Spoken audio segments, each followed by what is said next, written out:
Kearifan lokal di Madura. Pertama, sholawatan. Di Madura, budaya sholawatan dilaksanakan dengan cara yang berbeda-beda. Jika pada umumnya dilaksanakan di masjid, kegiatan sholawatan masyarakat Madura ini diselenggarakan di rumah-rumah secara bergantian.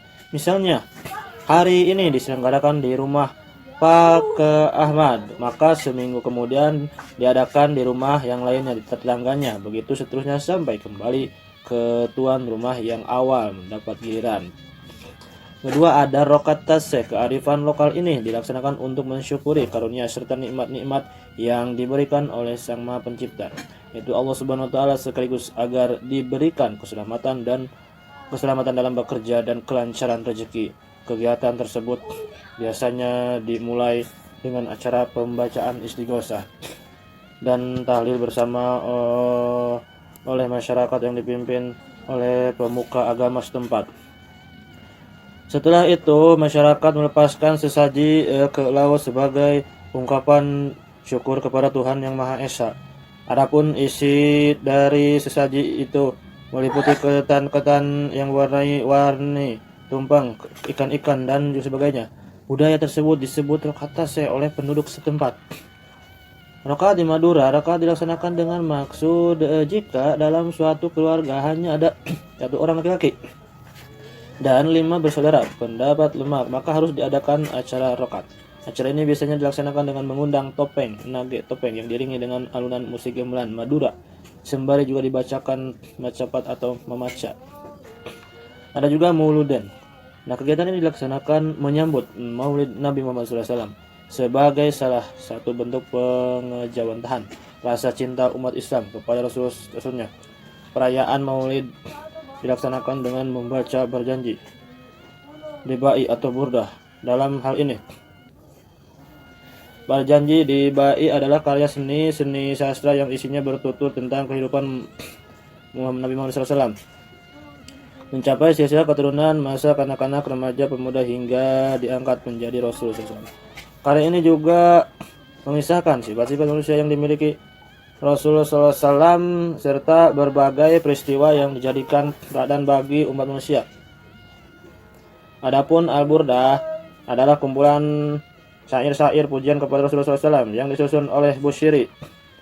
Cek kearifan lokal di Sunda, ucapan tingkeban.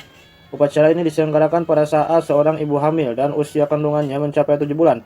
Hal ini dilaksanakan agar bayi yang di dalam kandungan serta ibu yang melahirkan selamat.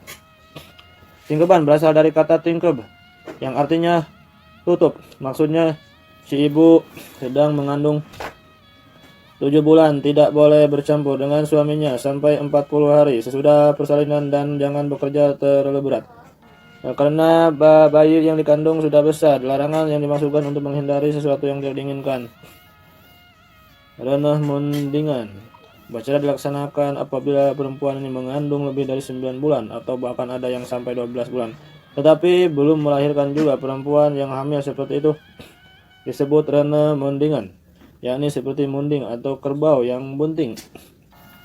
Nah, upacara semacam ini diselenggarakan agar perempuan yang hamil tua itu disegera melahirkan.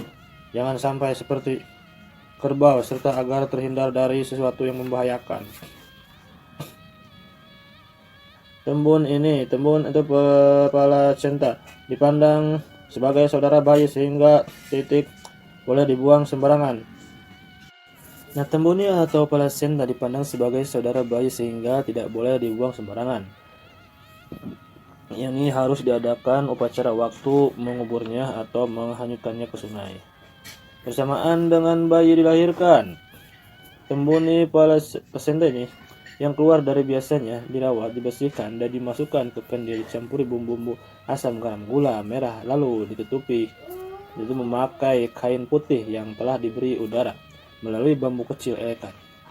Kendil diemban dengan kain panjang dan dipayungi biasanya oleh seorang paraji untuk dikuburkan di halaman area sekitar rumah. Ada juga dihanyutkan ke sungai secara adat. Upacara penguburan tembuni disertai pembacaan doa selamat dan menyampaikan hadiah atau tawasul kepada Syekh Abdul Qadir Jailani dan ahli kubur. Di dekat kuburan tembuni itu dinyatakan cempor pelita sampai tali pusat bayi lepas dari perutnya. Upacara pemeliharaan tentunya dimaksudkan agar bayi itu selamat dan kelak menjadi orang yang bahagia. Kemudian gusaran. Budaya gusaran adalah meratakan gigi anak perempuan dengan alat khusus. Tentunya upacara ini adalah agar gigi anak perempuan rata sehingga tampak bertambah cantik. Upacara gusaran dilakukan apabila anak perempuan sudah berusia 7 tahun. Jalannya upacara ini, anak perempuan setelah dirias duduk di antara para undangan. Selanjutnya dibacakan doa dan salawat kepada Nabi Muhammad SAW. Kemudian indung berang melaksanakan gusaran terhadap anak upacara perempuan. Setelah selesai, si perempuan dibawa ke tangan rumah untuk disawer, dinasihati melalui syair lagu. Usai disawer, acara dilanjutkan dengan makan-makan biasanya. Dan upacara gusaran yang dilaksanakan tindakan yaitu melubangi daun telinga untuk memasang anting-anting agar kelihatan lebih cantik lagi. Kemudian ada sunatan. Kelihatan sunatan ini dengan maksud agar anak bersih dari najis. Anak yang telah menjalani upacara sunatan dianggap telah melaksanakan salah satu syarat utama sebagai seorang muslim.